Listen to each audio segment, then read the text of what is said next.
Vous le savez sûrement, et comme beaucoup de monde ici j'imagine, je suis un gros fan de thriller et c'est d'ailleurs sûrement le genre que je dévore le plus dans l'année. Alors bien sûr, quand j'ai entendu parler de Novocaine pour la première fois, il m'en a pas fallu beaucoup plus pour me chauffer. Et quand j'ai vu son concept à travers sa bande-annonce, j'ai su que ce serait plus qu'un simple clone de John Wick. Alors est-ce que ce Novocaine ne serait pas l'un des thrillers les plus excitants de ces dernières années? C'est ce que je vous propose de découvrir ensemble dans cette critique.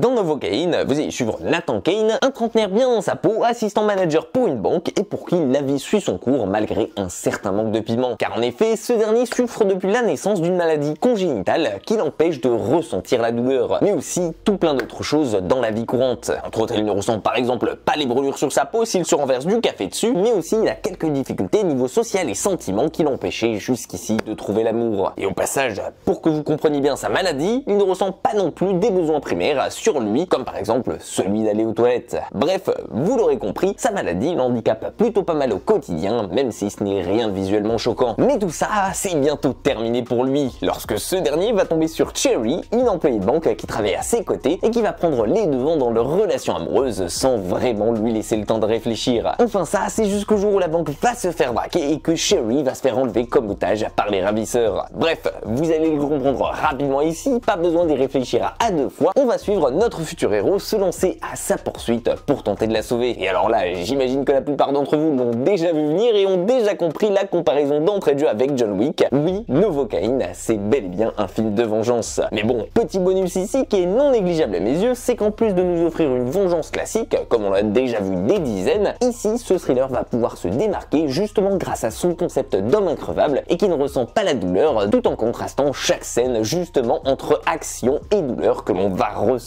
à notre tour. Et ce jeu de passe-passe justement entre le héros qui n'en ressent pas et les spectateurs, c'est justement ce qui permet de nous accrocher peu à peu à son personnage principal au point d'avoir de la peine pour lui et d'y prouver de la sympathie encore plus qu'on pourrait rapidement par exemple en avoir pour un John Wick. Parce que ici, vous l'aurez compris, on est bien loin d'avoir un tueur à gages devant nos yeux et encore moins un homme préparé pour ce qu'il attend pour son périple. Et on est même plus proche du monsieur tout le monde comme vous et moi, doublé de la capacité d'être insensible à la douleur. Et ça, je vous assure que les scénaristes l'ont bel et bien compris, puisqu'ils vont mettre rapidement à exécution le plus possible à travers des scènes de torture visuelle toujours plus inventives les unes des autres. Un peu de la même manière que dans un Destination Finale par exemple. Je vous conseille donc d'avoir le cœur bien accroché ici parce que plus ça va avancer dans l'intrigue et plus ça va être gore visuellement. Et je vous le dis, même moi qui ai l'habitude de regarder des films d'horreur et qui pourtant sont bien accrochés en général, il a fallu que je rationalise devant certaines scènes qui ont failli me faire tourner de l'œil. Donc de ce côté-là, le rapport face à la douleur, face à tout ce qui se passe à l'écran, il est largement décuplé et je peux vous assurer que vous aurez des sensations. Au moins ça fait une promesse de tenue pour Novocaine et pas des moindres puisque c'est quand même tout là-dessus que repose son concept original. S'il y en a une autre que l'on doit féliciter et sur lequel toute l'action repose également ici, c'est justement son acteur principal, alias Jack Quaid, qui décidément enchaîne les bons projets après l'excellent Compagnon. Parce que oui, le film repose à 75% en grande partie sur lui. Et de ce côté-là, je peux vous dire qu'il ne vous déçoit à aucun moment. De une, parce qu'il est très expressif et qu'on passe par toutes les émotions à ses côtés et qu'on ressent véritablement ce qu'il vit tout en y croyant, que ce soit à sa maladie, à son aventure amoureuse, mais aussi à son envie de faire le bien autour de lui. Et de deux, parce que son personnage il est hyper bien écrit dans le sens où non, ce n'est pas un tueur à gages sans sentiment ici et il ne veut pas faire de mal aux gens qu'il croise malgré qu'il y arrive toujours autant et malgré les situations dans lesquelles il se met et dans lesquelles on voit bien qu'il s'agit de monsieur tout le monde ici.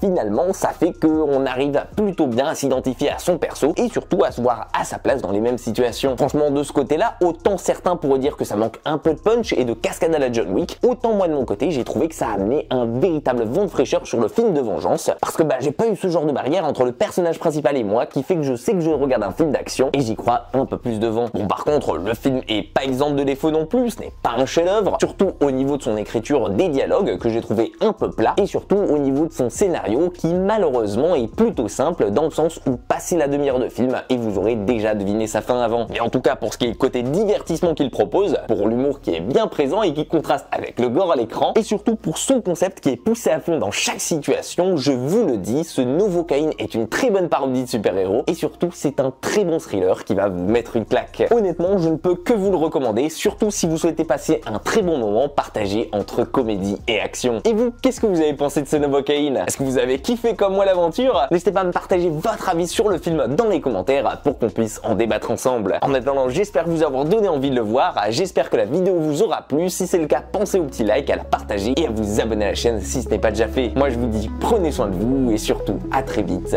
pour une toute nouvelle critique.